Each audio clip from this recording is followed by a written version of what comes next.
Okay, we now welcome on a very, very, very, very, very special guest. He is the best catcher in baseball. Also should be AL MVP this year. It is Cal Raleigh from the Seattle Mariners. Cal, Big Dumper. Is that do people just yell Big Dumper? I would imagine it's gotten a little out of hand where people are just yelling Big Dumper at you all the time. Yeah, it's more Big Dumper, Dumpy, than it is anything else. So it's Cal's kind of, thing of the past. I would imagine, like, too, the nickname Big Dumper, it's one of those things, like, you get it given to you. There's really nothing you can do about it. But I'll say this, like, it's a little bit of a weird nickname, but it's hard in sports to have, like, a unique new nickname, and that one's as unique as it gets. Yeah, it's not the one, you draw up, the one you think you would ever get. But it's kind of like you said, not a lot of people get actual real nicknames like that. So, you take what you can get. Yeah, and then we get the Big Dumper goes poo-poo whenever you hit a home run, which I fucking love. Yeah, that tweet. Yeah. As soon as that Mariners fan sent me that tweet, I sent it to you, and I was just like, every time he hits a home run, I'm just going to think about this in my head. Big Dumper goes poo-poo. Oh, I saw that one, and then there was another one. Somebody said it's like when he hits 2 home runs, it's taking a deuce or a double dumper deuce or something. Double deuce. You can upper deck them too. Yeah, there you go. You hit a moonshot. There you go. Yeah. It's probably not the nickname you would have liked. Did you have another nickname before that one got forced upon you? Not one like that. People always kind of, they've always talked about, how big my butt is and everything. But it was never really anything like that. So, and the funny thing was the guy who, Jared Kelenic, he's the one who came up with it. He had never even called me that or said that to me before. Mm-hmm. He always made fun of me, but like he said that in a tweet or something, and then just it blew up. Kind of took off. When in your career were you like, oh, I do have a fat ass? Oh, I've known for it's been a long ever since like high school. It's just been something that's like it's like an eyesore, just completely sticks out. No, it's good though. It generates a lot of power. Hey, whatever works. It's an asset. It's really good for you. Yeah. When they unveiled the new see-through pants last year, we were like, oh shit. Oh jeez. Big Dumper's in trouble. That was a disaster. So we were talking about this the other day on the show, but the baseballs are apparently different this year. The seams are a little bit higher. The drag they've been talking about. Yeah, there's a lot of drag on the ball. Did you notice that as a catcher? I mean, it's such a small difference if there is one. So, obviously, as a hitter, you want a little less. You'd rather see balls going a little further. So, yeah. I haven't noticed anything quite yet, but you have 27 home runs. Right? Whatever they're doing with them right now is fine. Yeah, it's working for you. Yeah. Is it? It is crazy. 27 home runs leads Major League Baseball. We're taping this on Thursday, on June 19th, so we don't know what's going to happen in the weekend because we're going to run this next week. But, like, catchers don't hit that many home runs. You're just an anomaly where is it most of the time catchers are just because of the toll of catching, they just don't have the power? Or, like, how are you able to do it? Yeah, there's a lot of factors, right? Obviously catching, your first priorities, taking care of the pitcher, defense. It's always usually glove first and then the bat second. You don't get to play as often because a lot of guys, you need that extra day off, or maybe your bat's not getting the lineup as often.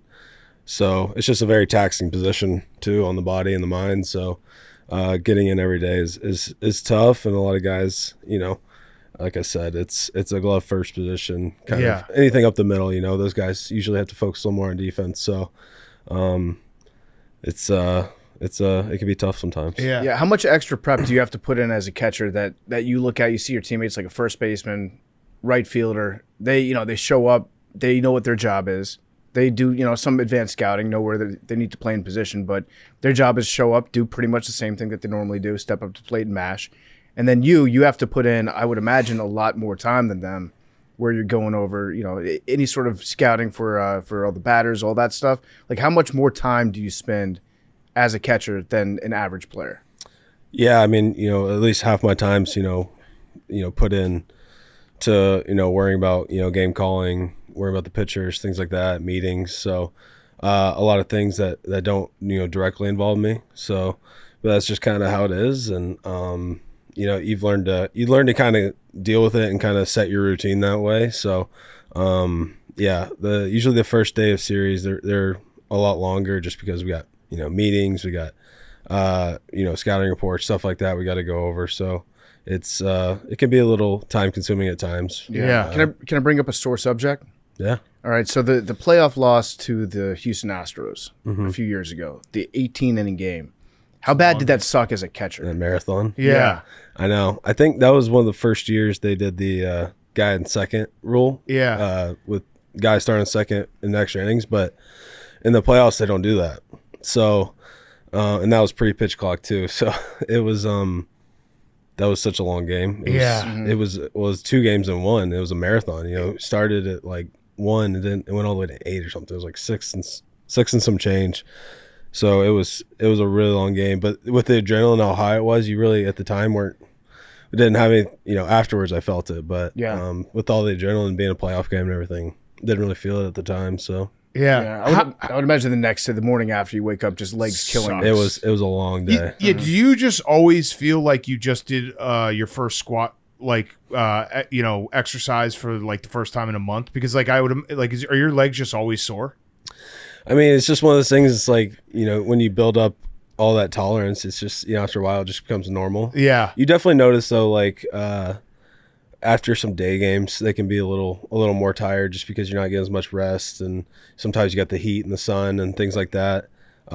Playing in certain places, you can feel a little more just because, emotionally, it'll take a toll on you a little bit mentally as well. Like those games, I always say like games in Houston, Boston, New York, playing in the places like that where you feel like the teams, the pressure's constantly on and the fans are on top of you and it's hot. Those take a little more out of you.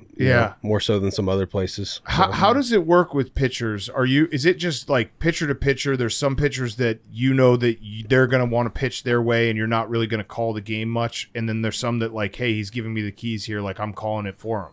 Yeah. I mean, everybody's different. There's some guys that they're really involved in, what they want to call and how they want to attack hitters and their plan.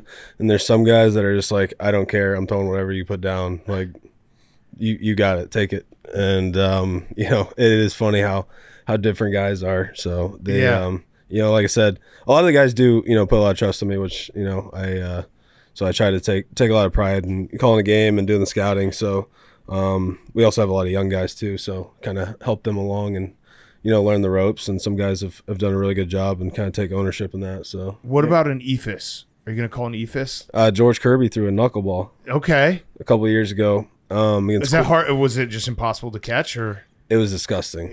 It was Tim Wakefield had just passed away that morning or the night before, and it was the last game of the season, and we had just gotten eliminated from contention the day before. So he's like, I'm going to throw a knuckleball, try to find a way to mix it in today.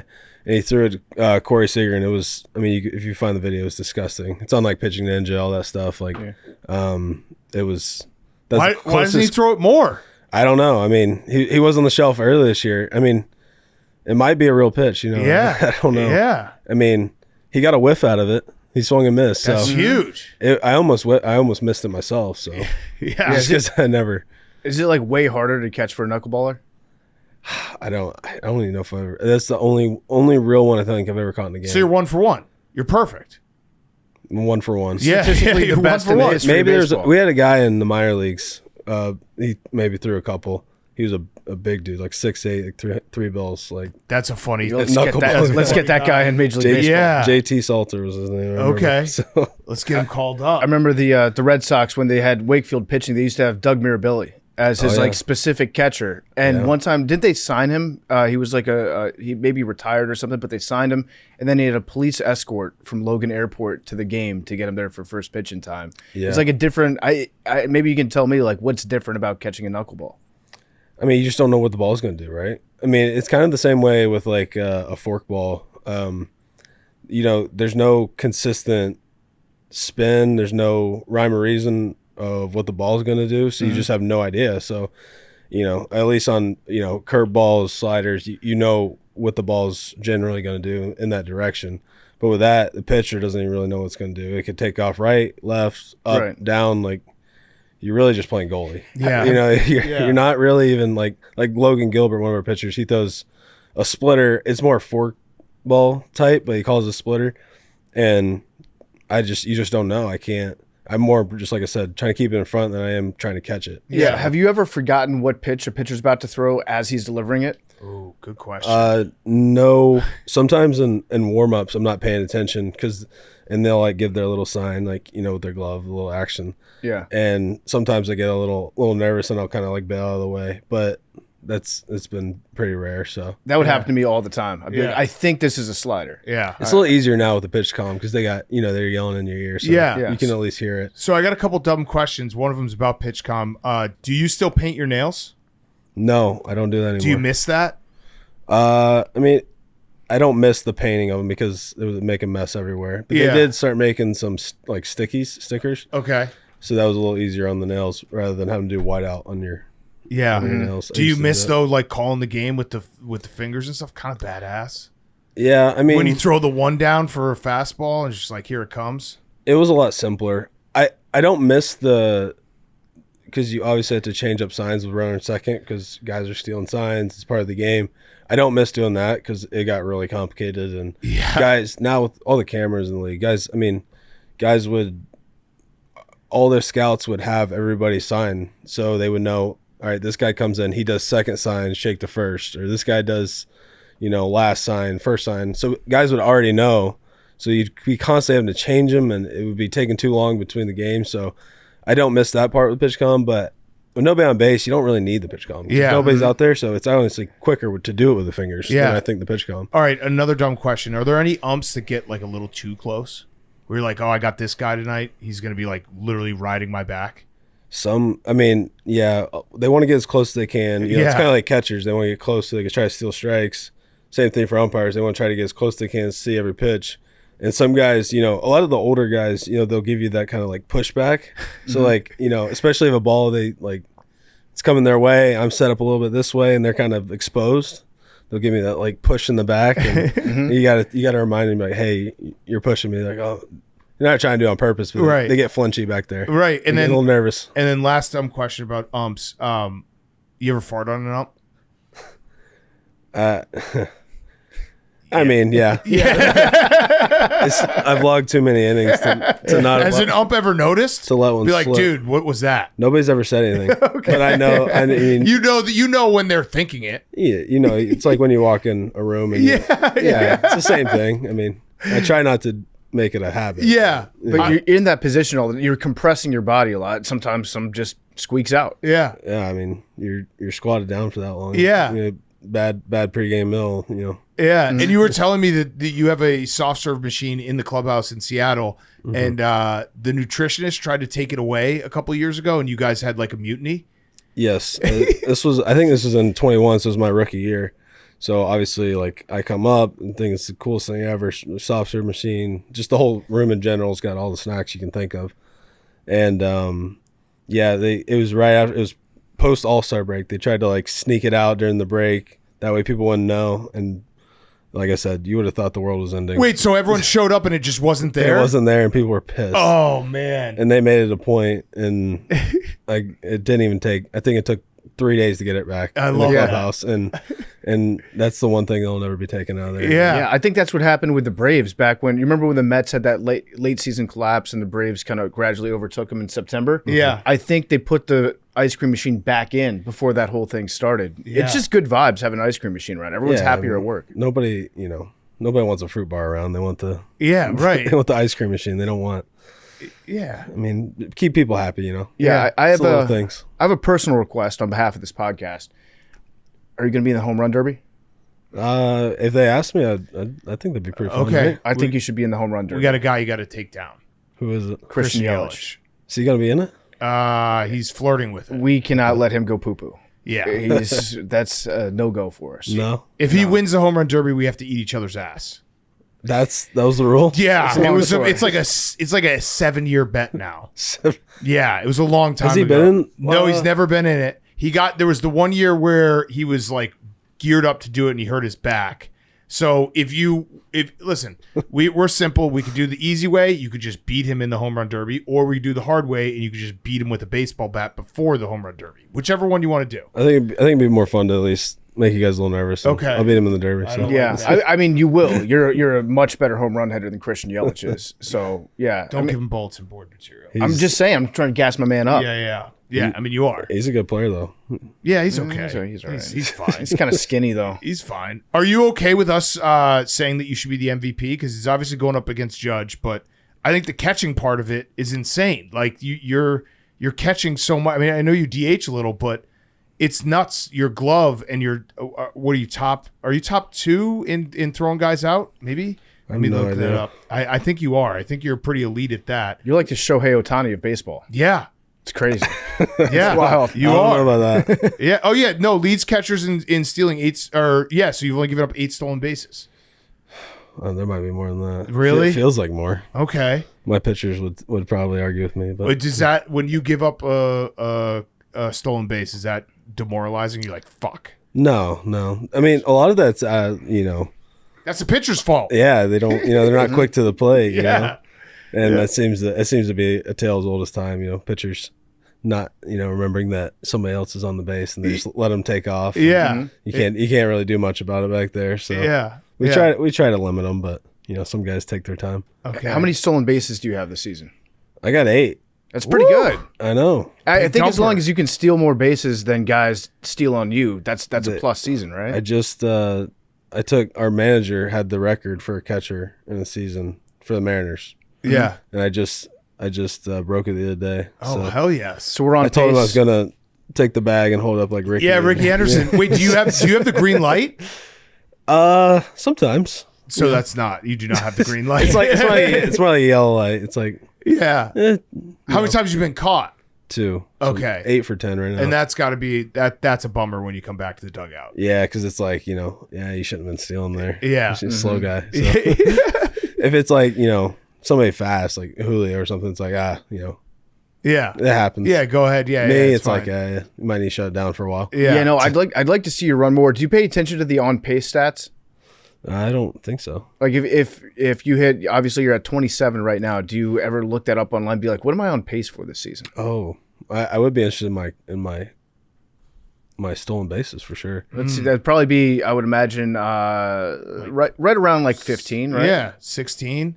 Those are good numbers. That's really good. We numbers. halfway through yet? We're close to halfway through. I don't know if we're all the way halfway through. But yeah. like, do you look at your home run stats and you're like, after if you homer on opening day, you're like, man, I'm on pace for 162? 162 home runs. Yeah, we're a little less than halfway. So you are on pace for 50 home runs. That'd be pretty sick. What's better, that or the stolen bases? I'd say the home run. I'd say so. How sweet is it to hit a home run? It's got to be the best feeling ever. It feels good. Yeah. Rounding the bases, there's probably nothing better in sports. Yeah. I mean, for like an actual individual thing, football, you throw a touchdown, there's 2 people on the end of the play. Great catch, I guess that's fun, but not a lot of people get to circle the bases like that. Especially in a big moment too. Walk off homers, things like that. What's your favorite home run you ever hit? I mean the one in 22 when I walked it off Against the A's? Yeah, sent us to the postseason. Yeah. That one was pretty that one's badass. yeah, I mean that's the one you dream about, right? Yeah. Like in the backyard you're playing with the wiffle ball bat and Yeah. that's the one. Yeah, the by the way, the record for catcher home runs is Javi Lopez. So and you're ahead of pace on that. So let's do it. Let's get it. He had 42 in 2003. See what we can do. Or actually, no, wait. No, Salvador Perez had 48 in 2021, but he didn't play. I don't think he played as many. I don't think he caught as many games as you're going to end up catching. Yeah, he DH'd a lot. That Yeah, well, listen, he's been DH'ing a little bit. Whatever the stats go out, we're going to make sure that you have number one.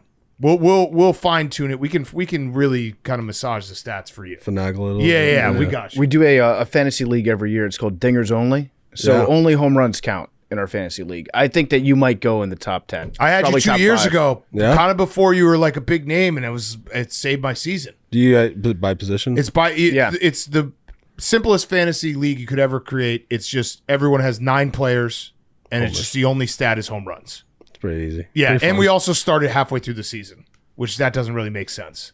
What? So you haven't even started yet? No, we haven't drafted yet. So actually, are you okay with whoever drafts you? Like, I'll call you and like we'll do it like an NFL draft, being like, "Hey, you ready to join my Dingers Only team?" Yeah, I'll get Do we get a jersey or something? Yeah, just be like, I'm ready to go, coach. Yeah, I'm ready to hit some home runs. I mean, value-wise, you might be number one. Yeah. Right? Because, like, if you're in that many home runs as a catcher, that's huge. Positional value, you might be number one in Dingers Only. Yeah, catcher. Yeah.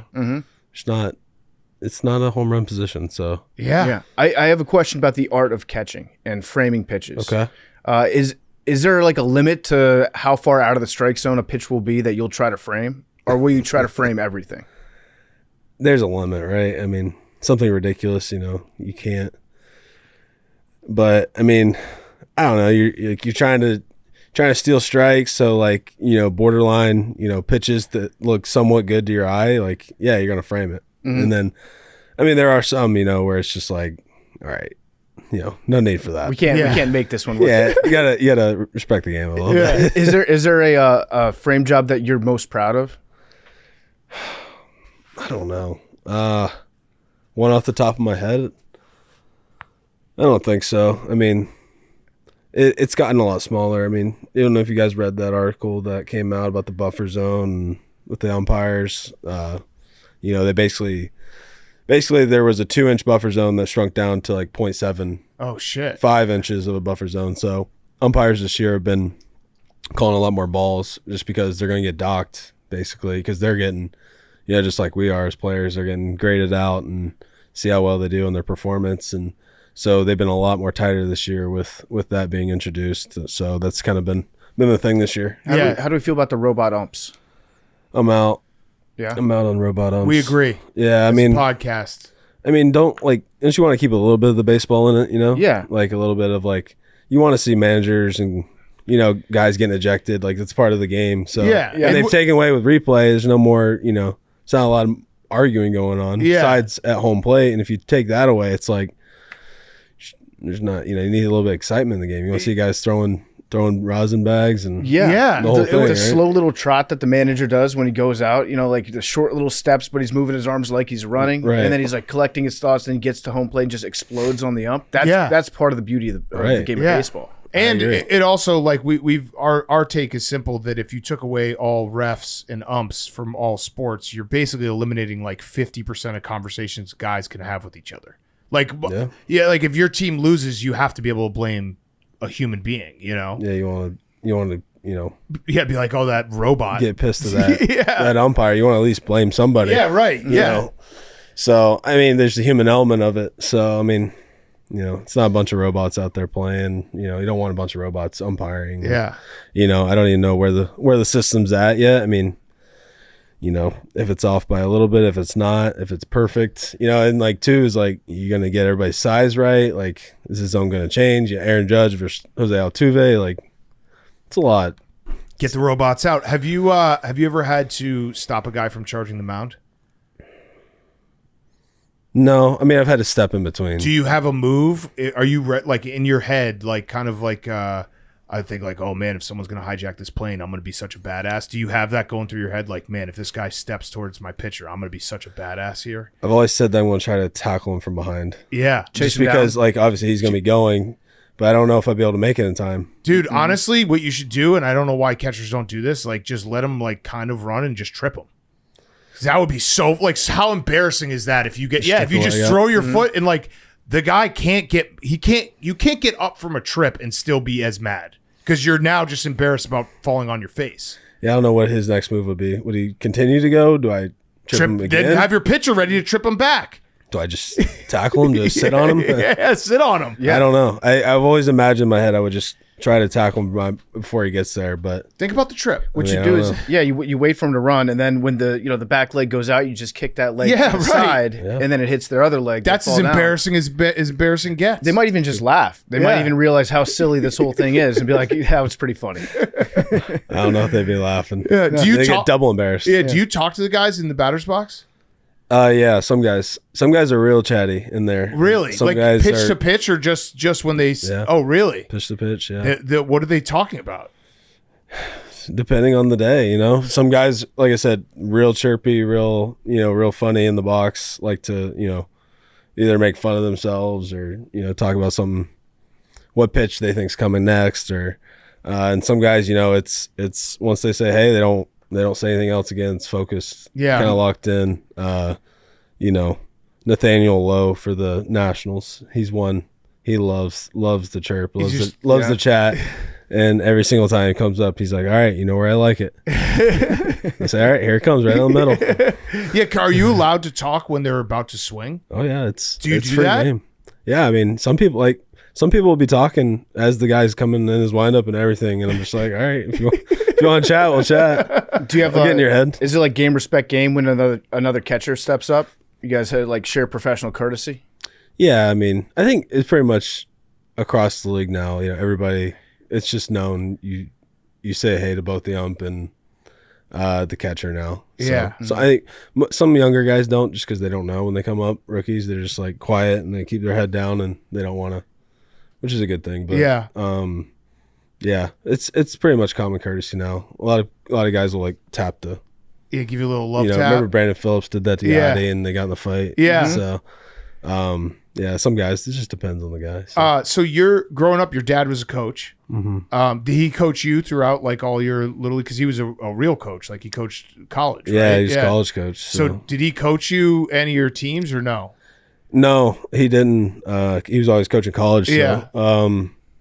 he was not my coach. There's 1 or 2 years in high school when he finished up. He did some stuff, but yeah, no, I was always with him at the field. Yeah.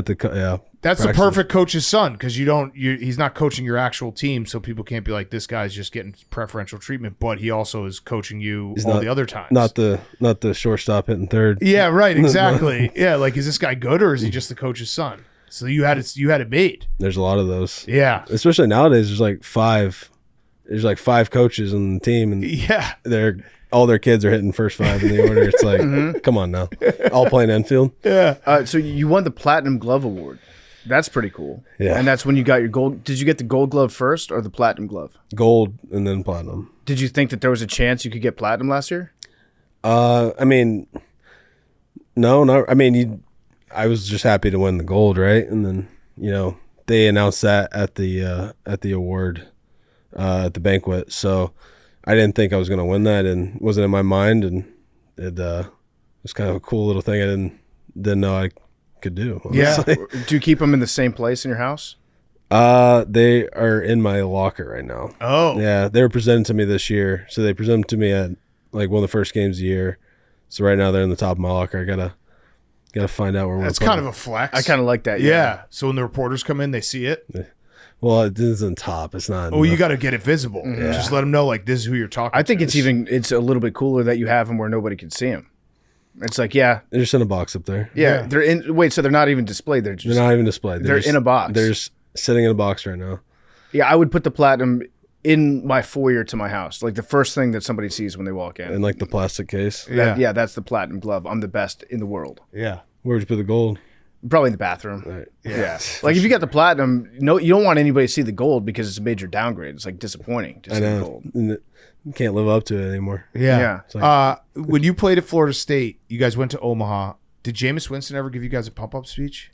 No, I wish. Oh, that'd been great, right? Mm-hmm. Yeah. How awesome. Omaha is like, every year the College World Series is like, it kind of sneaks up on me, and then I tune into the games like, this is the best. Mm-hmm. And like, was it just an awesome experience being in Omaha? Yeah, it was awesome. Yeah. Yeah, it was. I mean, for college baseball, and the kids, like that's all they want to do is to go to Omaha. So it's like, it's the thing. Yeah. And getting to go, it's kind of like a bucket list thing. It's like, check that box. Like that's one of the cooler things. Yeah. I'd say, and then obviously getting to the big league is pretty cool too. But, that's kind of like the peak for when you're in college. It's like the one thing you want to do. Was it hard going from metal to wood? Like, was there an adjustment?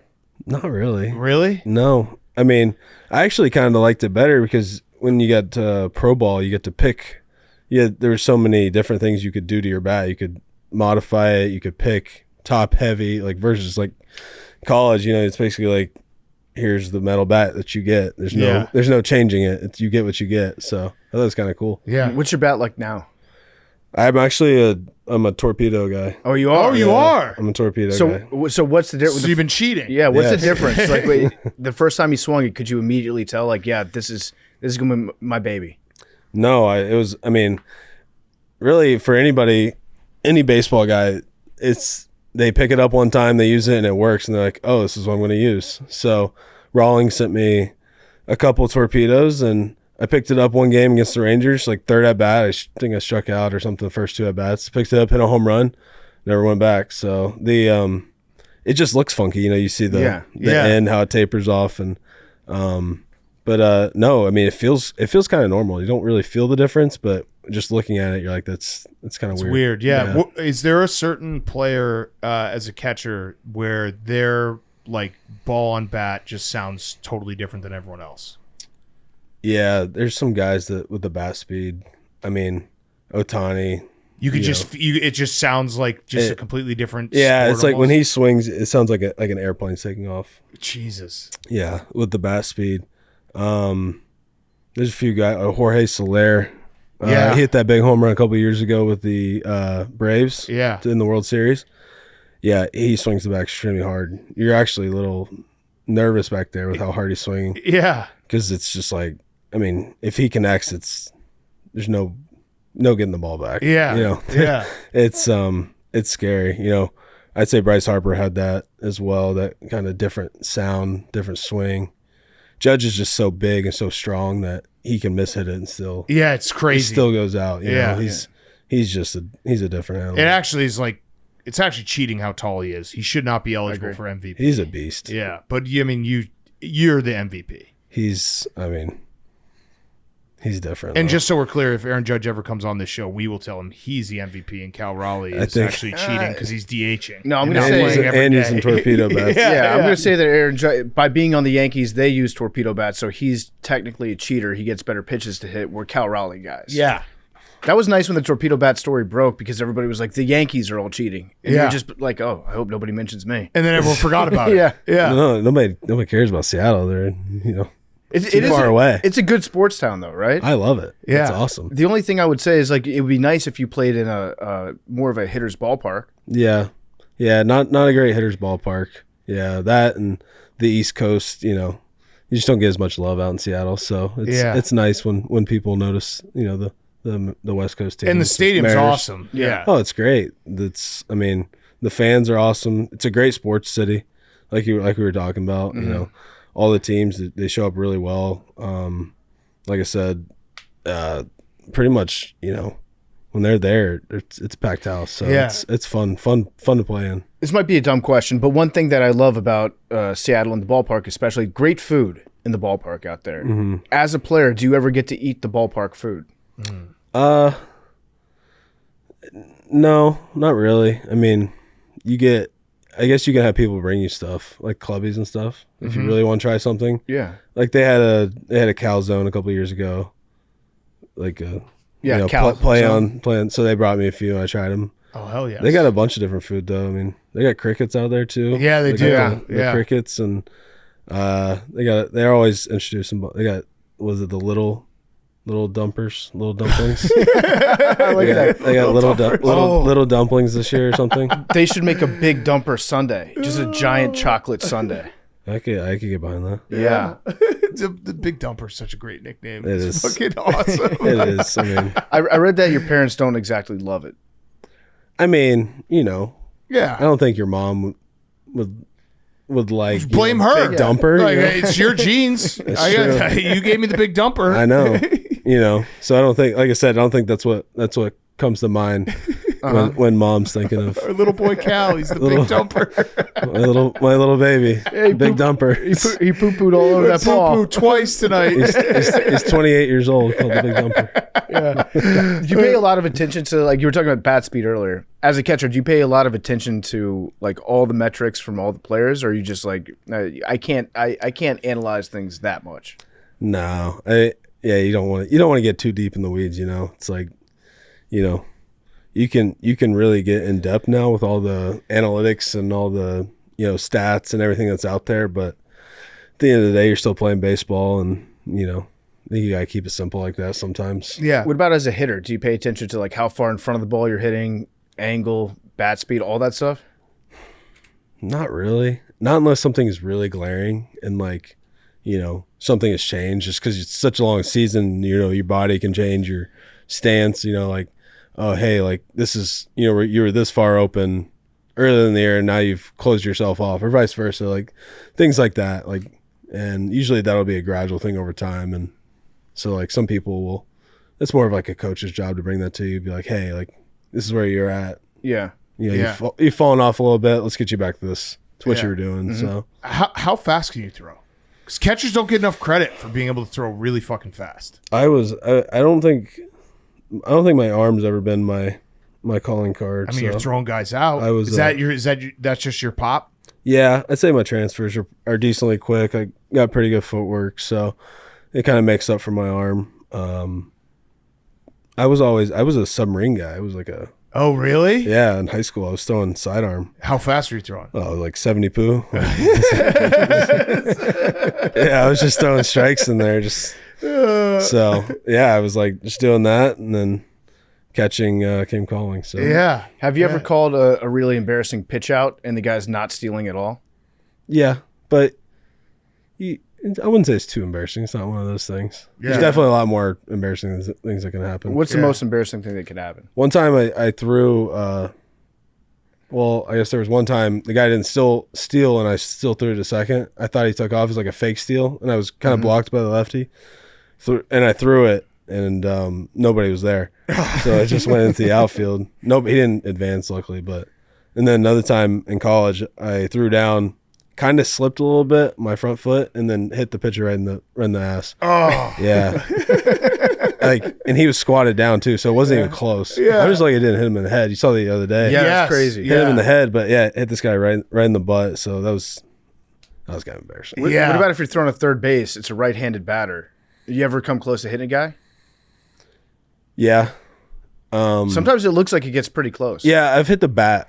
No, I've hit the helmet of somebody, and the guy scored one time. Oh shit. Yeah. Yeah, it ricocheted and it hit him in the helmet, and it went all the way to the dugout, and the guy scored from second. So that was embarrassing. I was in college though. Yeah. A lot of embarrassing things in college actually. So Yeah. I mean, you guys were good though. you gotta learn. Yeah. Gotta learn somewhere. Right? Yeah. Yeah. All right. I got one last question. This has been awesome, Cal. You are our MVP. We're gonna keep pumping up your numbers all year. Appreciate it. The rowback question, rhoback.com, promo code TAKE, 20% off your first purchase, Q-zips, polos, hoodies, joggers, shorts, rowback.com, promo code TAKE. I'll finish with another dumb question because, like, I think you might be the first catcher we've had on. We had Johnny Bench on like 9 years ago. Did we? I don't know if we've had a catcher since. So there's a lot of dumb catcher questions. a good one. Apologize for that. Johnny Bench. But dumb catcher question.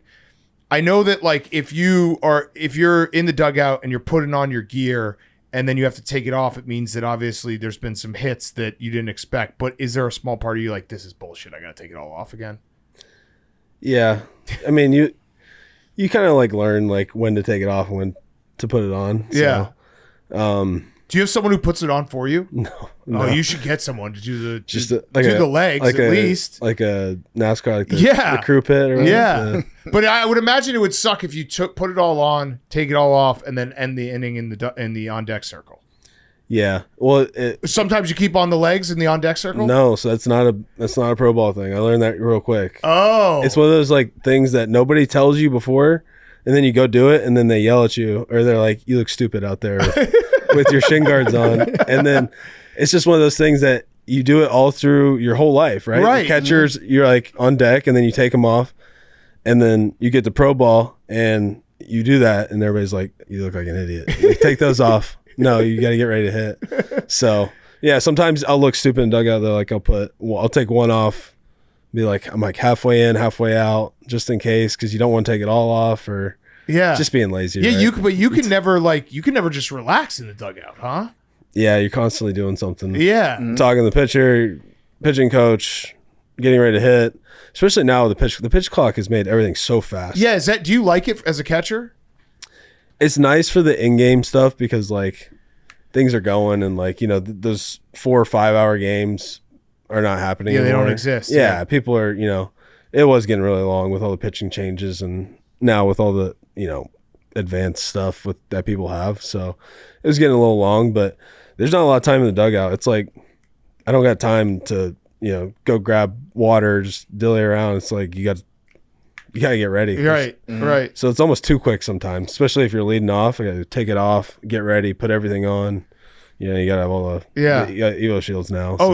Dude, this one just popped in my head too. Do you when the manager comes out to pull a pitcher, do you ever play like good cop, being like, we shouldn't, knowing that he's gonna get pulled anyway, just trying to have your pitchers back? Sometimes I shake my head. You know? Yeah, just let him know, like, hey, it's not me that's doing this. Hey man, I'm there for you. Yeah, right. You would have gotten this guy out. Yeah, I would you have kept you in. I could do backup though. Yeah, yeah. Could go out there and get into him too. Yeah, just be like, dude, you suck. Get out of here. No.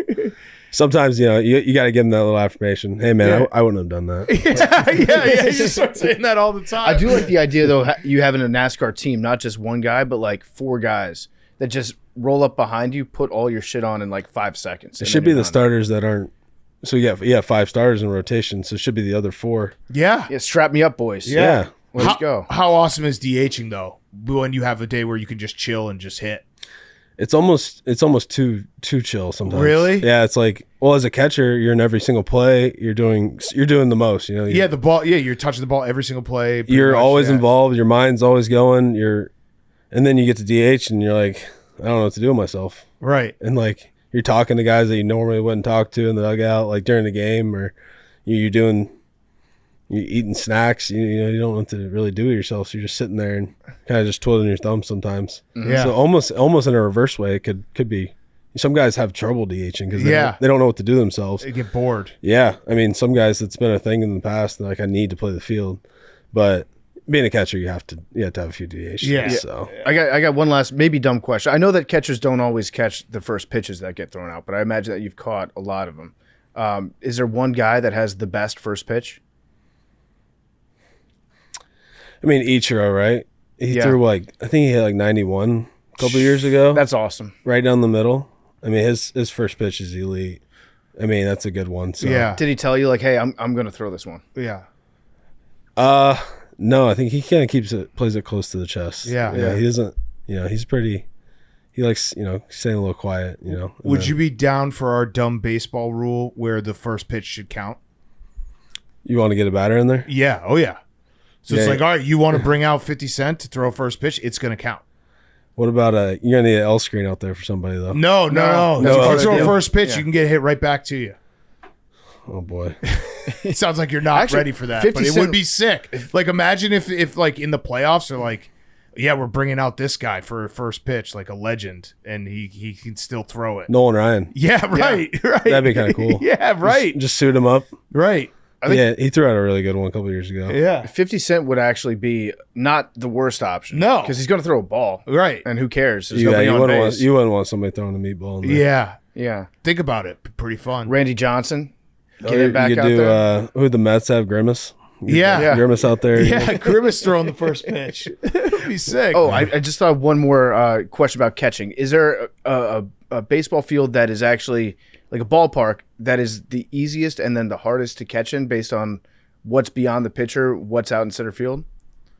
Yeah, there's some tough ones with shadows. Let's say. And also the foul. I mean, the A's, obviously, when they were still in Oakland, the foul ball territory was insane. Yeah. Sneaky, though, I think people miss that stadium, though. Really? I loved playing there. I mean, obviously, you had no fans, but you almost felt like you were, back in high school or playing travel ball again. Like, it was kind of a cool experience. Like, nobody's there. Dugouts are wide open. I was like, I love this. This is a lot of fun. Is COVID back right now? What's going on? I know, right? Yeah. But the Sacramento was tough to see in. That because it's new. And Tampa Bay, obviously, they're not there. They had the hurricane, but they had a white roof.